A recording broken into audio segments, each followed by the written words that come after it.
Yes, gravitational field intensity due to solid sphere. Last class में अपन ने gravitational field intensity का formula पढ़ा था। इंटेंसिटी का मेन फॉर्मूला था फोर्स पर यूनिट मास, और एक पॉइंट मास की वजह से आर डिस्टेंस पे इंटेंसिटी का फॉर्मूला था Gm/r²। ठीक है, यही आया था। और वेक्टर फॉर्म में अगर इसको पूछा जाए तो ये हो जाता है Gm/r² into r cap, minus r cap लग जाता है। ये माइनस साइन क्या शो करता है, ये भी मैंने आपको बताया था, अट्रैक्शन को शो करता है। ठीक है, अब अपन ग्रेविटेशनल फील्ड इंटेंसिटी पढ़ेंगे किसकी वजह से, सॉलिड स्फीयर की वजह से। तो देखिए सॉलिड स्फीयर की वजह से ग्रेविटेशनल फील्ड की इंटेंसिटी क्या होती है। तो ये अपन ने एक सॉलिड स्फीयर बना दिया, कितने मास का है सॉलिड स्फीयर, m मास का, और इसकी जो रेडियस है, इसकी जो रेडियस है वो क्या है, वो रेडियस कितनी होगी। ठीक है, ये इसकी रेडियस r है और इसका जो मास है वो क्या है, m। इसकी वजह से अपन को इंटेंसिटी निकालनी है। इसकी इंटेंसिटी, ग्रेविटेशनल फील्ड की इंटेंसिटी, यानी किसी भी बॉडी को अट्रैक्ट करने की पावर, वो है इंटेंसिटी, है ना। तो देखिए कहाँ कहाँ निकालें इसकी इंटेंसिटी, है ना। तो सबसे पहले अपन निकालते हैं आउटसाइड द स्फीयर। कहाँ निकालें, आउटसाइड द स्फीयर, इस स्फीयर के बाहर निकालते हैं। मतलब P पॉइंट को अपन ने कहाँ ले लिया, बाहर ले लिया, कितने डिस्टेंस पे, r डिस्टेंस पे। हमेशा इंटेंसिटी किसी न किसी पॉइंट पर निकलती है, वो पॉइंट अपन ने बाहर ले लिया यहाँ पे। ठीक है, तो देखिए क्या आंसर आ जाएगा, यानी आउटसाइड द स्फीयर का मतलब small r greater than r हो गया क्या। स्मॉल r और r में क्या रिलेशन है, देखो देखिए, सही है। तो इस बाहर की तरफ इंटेंसिटी जब निकालेंगे अपन तो क्या फॉर्मूला आ जाएगा, वही पूरा का पूरा मास काउंट हो जाएगा, m पूरा मास इसको अट्रैक्ट करेगा, तो Gm/ स्मॉल r² आ जाएगा। सही है, ये कहाँ पे आ गया, आउटसाइड द स्फीयर। ठीक है, और वेक्टर फॉर्म में अगर लिखेंगे तो ये हो जाएगा Gm/r² into minus r cap हो जाएगा। यानी यहाँ पे ये क्लियर हो गया कि इंटेंसिटी जो है वो r² के इन्वर्सली प्रोपोर्शनल है। और इन्वर्सली का ग्राफ कैसा होता है, I और R के बीच में इन्वर्सली का ग्राफ ऐसा होता है। ये ग्राफ कब वैलिड होगा, जब पॉइंट P कहाँ होना चाहिए, बाहर होना चाहिए। जितना दूर जाते जाएंगे उतनी इंटेंसिटी क्या होती जाएगी, कम होती जाएगी। ठीक है, अब देखिए उसके बाद सेकंड नंबर पे अपन इंटेंसिटी फाइंड कर लेते हैं at a surface. Outside the sphere हो गया, अब at the surface of sphere, at the surface of sphere, इस स्फीयर के कहाँ पे, सरफेस पे। सरफेस पे अपन इंटेंसिटी फाइंड कर लेते हैं। ठीक है, तो देखिए ये एक स्फीयर है, वही अपना m मास का। ठीक है, इसको अपन पॉइंट मास मान सकते हैं। रेडियस कितनी है, कितनी रेडियस है, r रेडियस। और अब इस पॉइंट पे अपन को इंटेंसिटी फाइंड करनी है, तो बताइए क्या आ जाएगी। अब स्मॉल r बराबर कैपिटल R हो जाएगा। स्मॉल r और कैपिटल R दोनों क्या है, इक्वल है। तो बताओ ये क्या आ जाएगा, Gm/R² हो जाएगा। ठीक है, वही वेक्टर फॉर्म में कैप लग जाएगा, Gm/R² इंटू माइनस का आर कैप। ये कांस्टेंट है। अब जो इंटेंसिटी आई है वो क्या है, क्योंकि रेडियस r कांस्टेंट है, m कांस्टेंट है, g कांस्टेंट है। ठीक है, यहाँ क्यों नहीं था कांस्टेंट, क्योंकि छोटा r कांस्टेंट नहीं था। इस p को अपन यहाँ भी मान सकते थे, यहाँ भी मान सकते थे, छोटा r कांस्टेंट नहीं था, लेकिन बड़ा r तो क्या है, कांस्टेंट है। तो क्या, देखो ये मैग्नीट्यूड है इंटेंसिटी का। ठीक है, ऐसे तो अपन ने फोर्स लिख दिया कि फोर्स बराबर 100 न्यूटन, तो क्या 100 केवल 100 लिख दिया तो स्केलर क्वांटिटी थोड़ी हो जाएगी, फोर्स रहेगी तो वेक्टर ही ना। लेकिन 100 क्या है, उसका मैग्नीट्यूड है, समझ गए। तो ये मैग्नीट्यूड है ना। अब इसका अगर कोई ग्राफ पूछ ले आपसे कि अब आई और आर के बीच में ग्राफ बनाऊं, आई और छोटे आर के बीच में, तो ये तो कांस्टेंट है। कांस्टेंट का ग्राफ कैसा होता है, सीधा होता है, स्ट्रेट होता है। ठीक है, अब तीसरा केस सबसे ज़्यादा इंपॉर्टेंट है ना। अपन ने कहाँ कहाँ निकाल लिया इंटेंसिटी, स्फीयर के बाहर निकाल ली इंटेंसिटी और स्फीयर के सरफेस के ऊपर निकाल ली इंटेंसिटी। अब अपन इंटेंसिटी कहाँ निकालेंगे, कहाँ निकालेंगे, तीसरा इनसाइड द स्फीयर, ठीक है, इनसाइड द स्फीयर, स्फीयर के अंदर इंटेंसिटी निकालेंगे, है ना। ये आपका स्फीयर, वही पूरा मास स्फीयर का, ये टोटल पूरा का पूरा जो मास है वो कितना है, कैपिटल एम है। अब अपन को जो इंटेंसिटी फाइंड करनी है वो कहाँ फाइंड करनी है, अंदर फाइंड करनी है, स्मॉल आर डिस्टेंस, ये कैपिटल आर है। अब बताओ स्मॉल आर कैपिटल आर से क्या हो गया, छोटा हो गया। अब इस पॉइंट पे इंटेंसिटी निकालनी है, तो इस पॉइंट पे तो पूरा का पूरा मास काउंट नहीं होगा, केवल इतना ही मास काउंट होगा, एम डैश। क्या मान लो इस मास को, अब इंटेंसिटी क्या हो जाएगी, G M dash upon are square. M dash की वैल्यू अपन को फाइंड करनी पड़ेगी, इसकी वैल्यू एम डैश की कैसे फाइंड करें, एम डैश की वैल्यू फाइंड करने के लिए देखिए क्या तरीका लगाए। तो देखिएगा पूरा का पूरा जो स्फीयर है उसका वॉल्यूम क्या है, 4/3 pi r cube. 4/3 pi r cube का मास क्या था, m। तो यूनिट वॉल्यूम का मास क्या होगा, m/4/3 पाई आर क्यूब, ठीक है। चलिए, तो इस वॉल्यूम का मास क्या होगा, ये वॉल्यूम कितना है 4/3 पाई स्मॉल आर क्यूब का मास क्या होगा, इंटू कर दे इसको, तो क्या हो जाएगा m/4/3 pi r cube into 4/3 pi small r cube. 4/3 pi से 4/3 पाई क्या हो गया, कैंसिल हो गया, ठीक है। तो ये हो जाएगा m r cube upon capital r cube. ये किसकी वैल्यू आ गई, एम डैश की वैल्यू। इसको कहाँ रखना है, यहाँ पे। तो बताइए इंटेंसिटी I बराबर G M r cube upon are cube divided by r square. क्या कट रहा है, आर स्क्वायर से आर क्यूब काट देते हैं तो एक आर बच जाएगा। तो इंटेंसिटी क्या आ गई बताओ, G capital M upon small r upon are cube. ये इंटेंसिटी आ गई कहाँ पे, इनसाइड। इनसाइड जो इंटेंसिटी है वो छोटे आर के क्या है, डायरेक्टली प्रोपोर्शनल है क्या।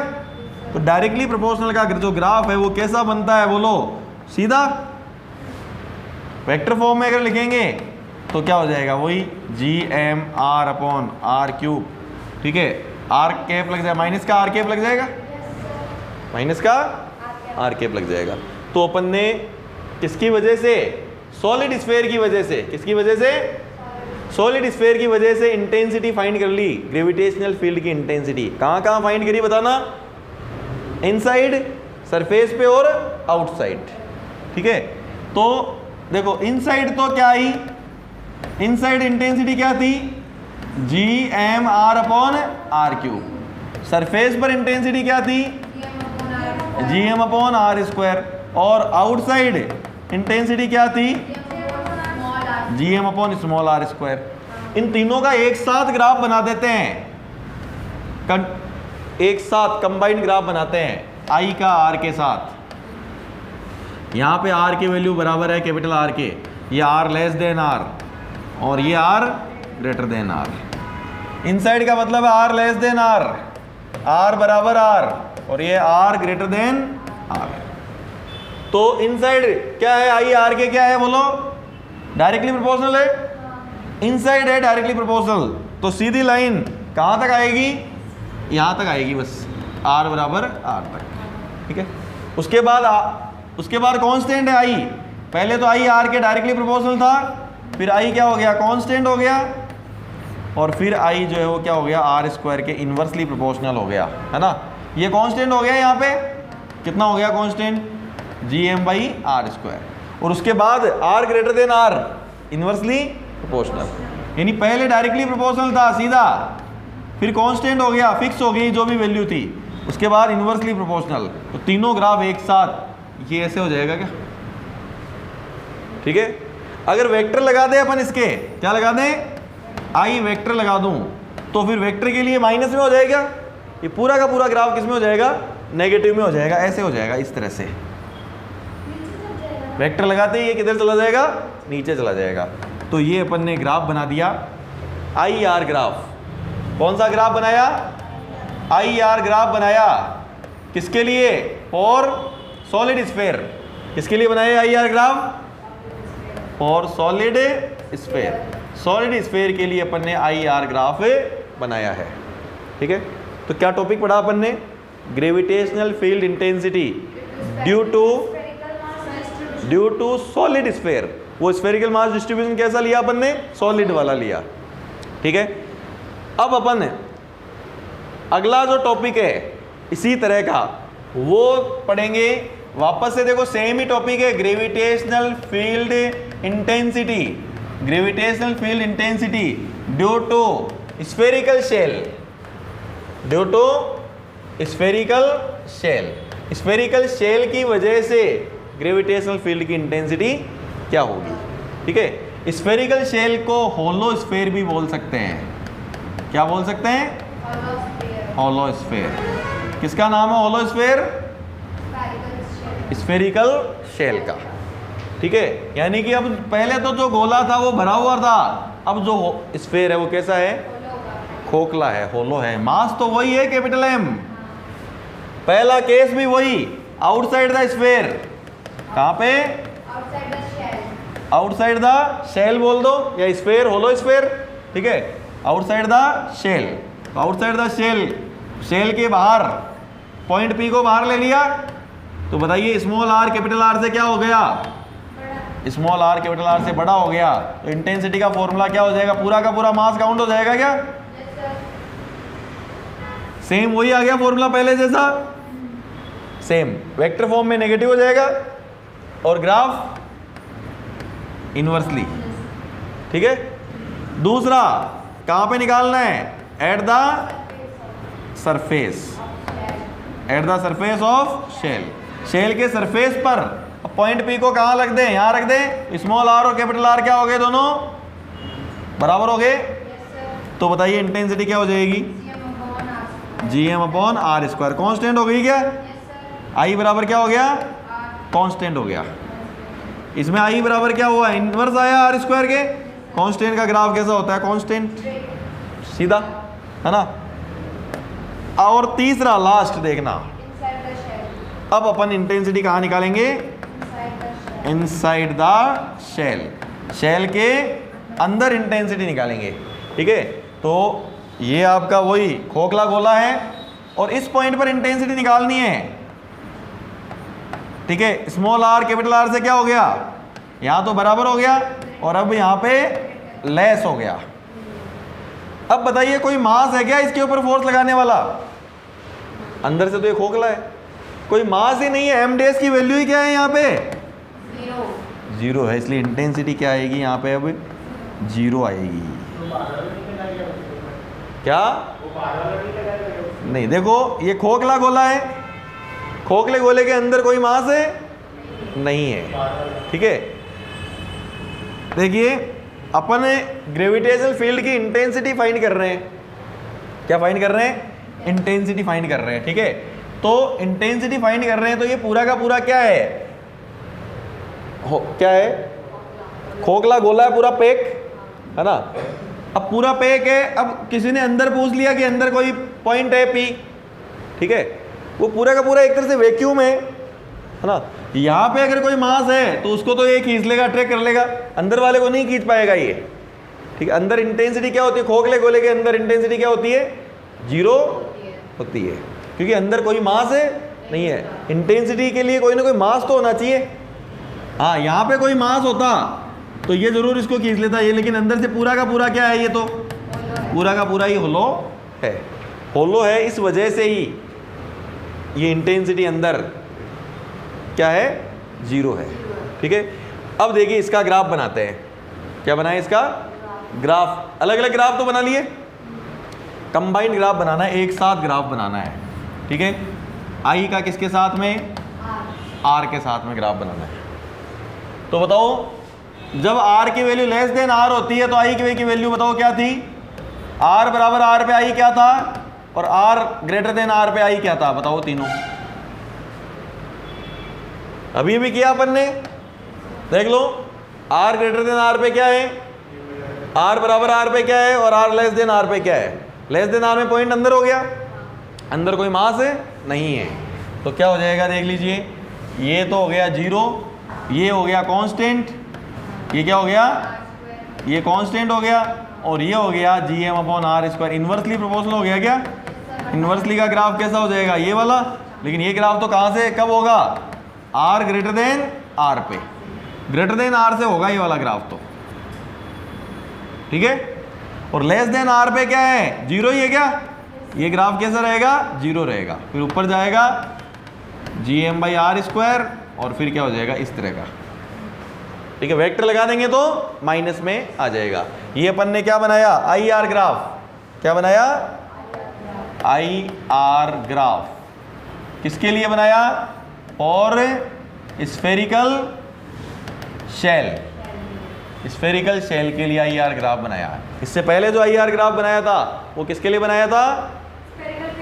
सॉलिड स्फेयर के लिए बनाया था। तो ये दो टॉपिक है, gravitational field intensity due to solid sphere और ड्यू टू हॉलो स्फेयर। दोनों में 3-3 केस थे, उसमें भी आउटसाइड सरफेस पर और इनसाइड, और इसमें भी आउटसाइड सरफेस पर और इनसाइड। दोनों में फर्क क्या है? फिर केवल एक ही पॉइंट का फर्क है।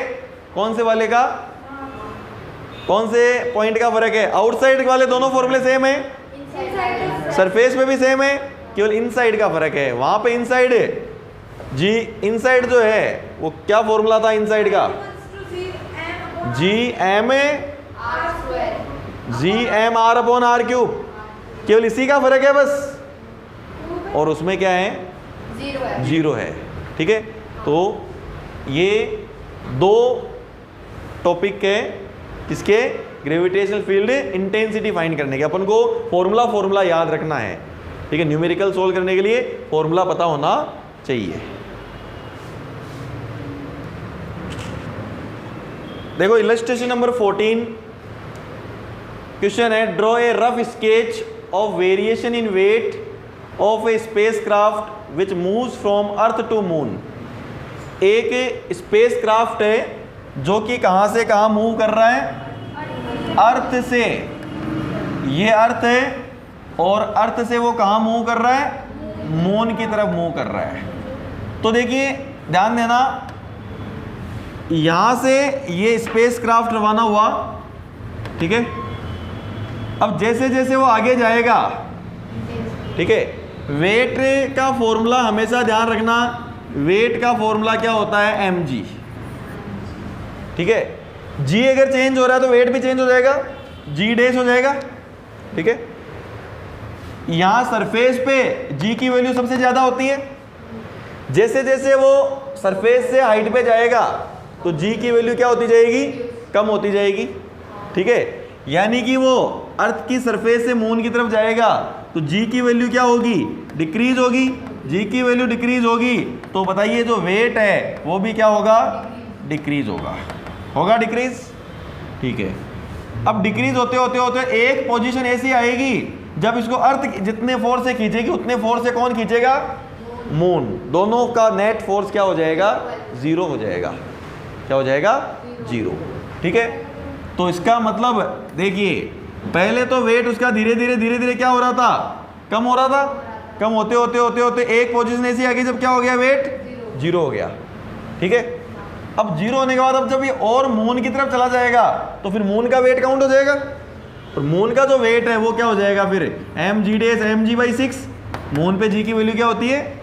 g/6। वेट कभी भी नेगेटिव में नहीं हो सकता, ठीक है।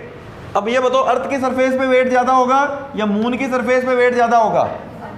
अर्थ की सरफेस पे तो mg होगा और मून की सरफेस पे mg/6 होगा, और बीच में कहीं ना कहीं वेट क्या होगा? 0। दोनों ने खींच लिया तो 0। तो कैसा ग्राफ बनाएगा? पहले mg, फिर उसके बाद mg/6 कर देना लास्ट में, ठीक है, और बीच में कहीं ना कहीं क्या हो गया? 0। तो ये वाला जो ग्राफ है, ऐसा ग्राफ आएगा क्या? ये वाला ग्राफ है। किस किस के बीच में है ग्राफ? वेट और डिस्टेंस। डिस्टेंस कहाँ से? अर्थ की सरफेस से। अर्थ की सरफेस से किधर जा रहा है वो? मून की सरफेस की तरफ जा रहा है। तो ये आपका इलस्ट्रेशन नंबर कौन सा? 14 जो है उसका आंसर हो गया, ठीक है। अगला क्वेश्चन देखिए, नेक्स्ट क्वेश्चन, नेक्स्ट देखना ध्यान से, पढ़िए, अच्छा क्वेश्चन है। ए सॉलिड स्फेयर एक क्या है, सॉलिड स्फीयर है, ठीक है, of uniform density and radius r exerts a gravitational force of attraction F1 on a particle distant 2r from the center of the sphere।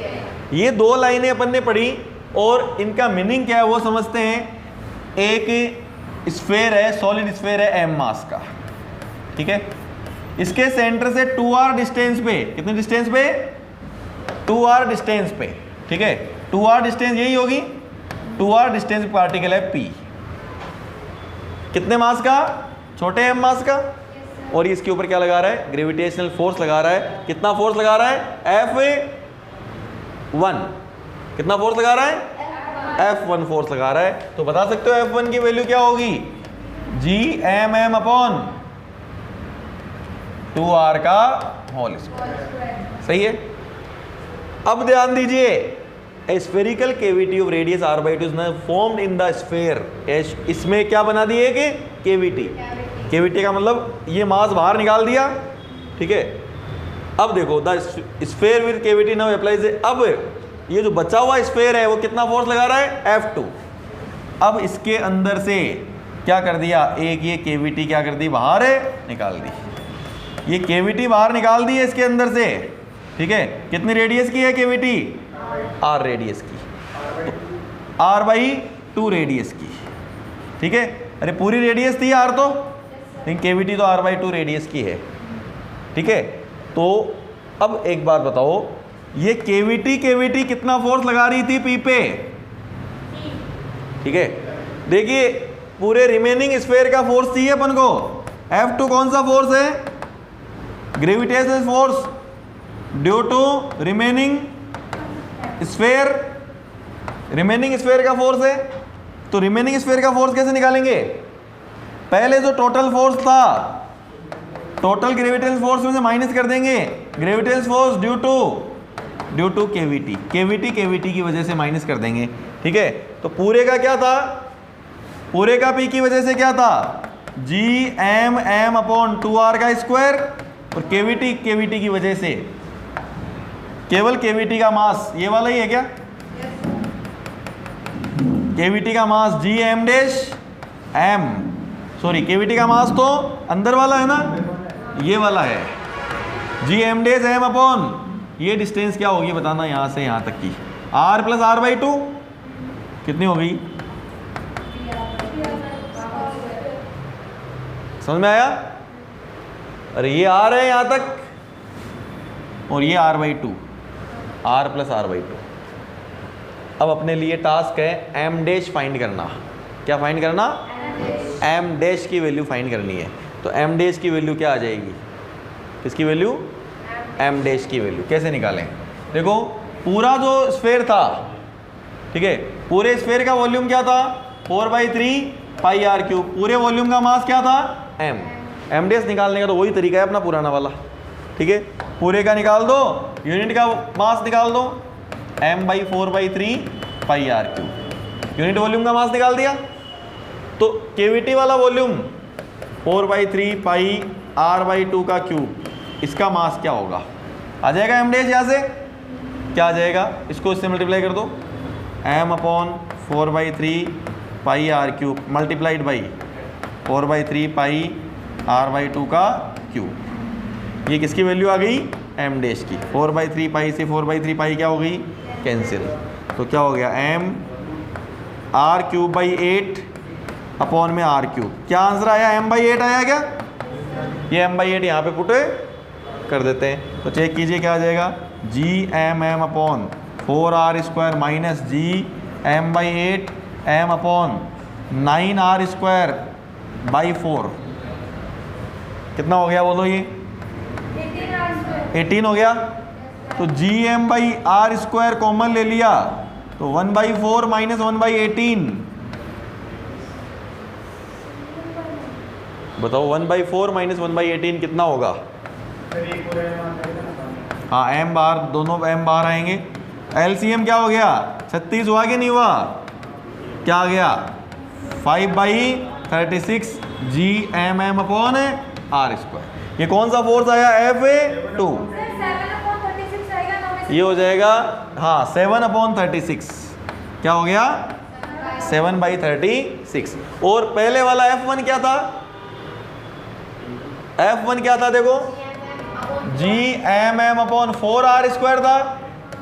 और F2 क्या आया 7/36 Gmm/r²। दोनों को क्या कर दें डिवाइड, Gm/r² क्या हो गया कैंसिल, F1/F2 क्या हो गया बोलो 36 कहाँ चला जाएगा 36/7 × 1/4। क्या आंसर आया 9/7। तो उल्टा कर दो, F2/F1 क्या हुआ 7/9। यही पूछा है क्या? ठीक है, दोनों का रेशियो क्या आ गया 7/9। ठीक है, लास्ट क्वेश्चन और देख लीजिए, illustration number 16। The maximum vertical distance through which an astronaut can jump on the earth is 0.5 metre. देखो एक जो एस्ट्रोनॉट है वो अर्थ पे कितना मीटर जंप कर सकता है vertically 0.5 metre. Estimate the corresponding distance on moon, वो मून पे कितना ऊंचा कूद सकता है ना। ध्यान रखना अर्थ के ऊपर तो ये जो एस्ट्रोनॉट है ये कितना ऊंचा कूद सकता है 0.5 मीटर तक। और यही एस्ट्रोनॉट मून के ऊपर अगर बैठा दें तो कितना ऊंचा कूद सकता है, वो अपन को निकालना है, हाइट h'। ठीक है, तो एक बात बताओ, जहां g ज़्यादा होता है वहां अपन ज़्यादा हाइट पे कूद उछल सकते हैं, अपन उछलते हैं ना। ठीक है, मास कोई ज़्यादा जंप कर लेता है, वो हल्का है तो ज़्यादा जंप कर लेगा, भारी है तो कम जंप कर पाएगा। एक तो जंप करने वाला फैक्टर एक तो खुद के मास पे डिपेंड करता है, ठीक है, और क्या जी पे डिपेंड करता है नहीं करता। अगर कहीं पे जी की वैल्यू बहुत कम है तो थोड़ा सा उछलते ही हवा में उड़ जाएगा। ठीक है, अपन वापस नीचे क्यों आते हैं जी की वजह से। इसका मतलब है जो हाइट है, ध्यान रखना हमेशा, जंपिंग हाइट, कौन सी हाइट है jumping height is inversely proportional to G. ठीक है, जितनी अगर कहीं पे जी की वैल्यू बहुत ज़्यादा है, अर्थ पे तो कितनी है 9.8, इसलिए कोई कूद देगा, जैसे मान लो मैं आधा मीटर कूद सकता हूँ और कहीं पे जी की वैल्यू ज़्यादा होती तो मैं आधा मीटर में नहीं कूद पाता। ठीक है, तो जंपिंग हाइट जो है वो जी के इनवर्सली प्रोपोर्शनल होती है। इसका मतलब है height on moon divided by height on earth बराबर क्या होगा जी अर्थ का डिवाइडेड बाई जी मून का। सही है। अब बताओ मून पे हाइट है कैलकुलेट करनी है और अर्थ पे हाइट कितनी दे रखी है 0.5। अर्थ का जी कितना होता है जी, और मून का होता है g/6। तो क्या आंसर आया बताओ 6 ऊपर आ गया, 6 × 0.5। मून की जो हाइट है वो कितनी आ गई बताओ 0.5 × 6, 3 मीटर आ गई। ठीक है, समझ में आ गए तीनों क्वेश्चंस। ये हाइट जंप वाला क्वेश्चन समझ में आ गया। ठीक है, अगर मान लो मैं क्वेश्चन बना दूं, कोई पर्सन है, ठीक है, ये मून पे 10 मीटर उछल सकता है, तो बताओ अर्थ पे कितना उछलेगा। मून पे 10 मीटर उछल सकता है तो अर्थ पे कितना उछलेगा 10/6 या 10 × 6, कम उछलेगा तो 10/6। सही है, आ जाएगा अप्रोक्स 1.67 मीटर। तो कर सकते हो इस तरह के क्वेश्चंस। ठीक है,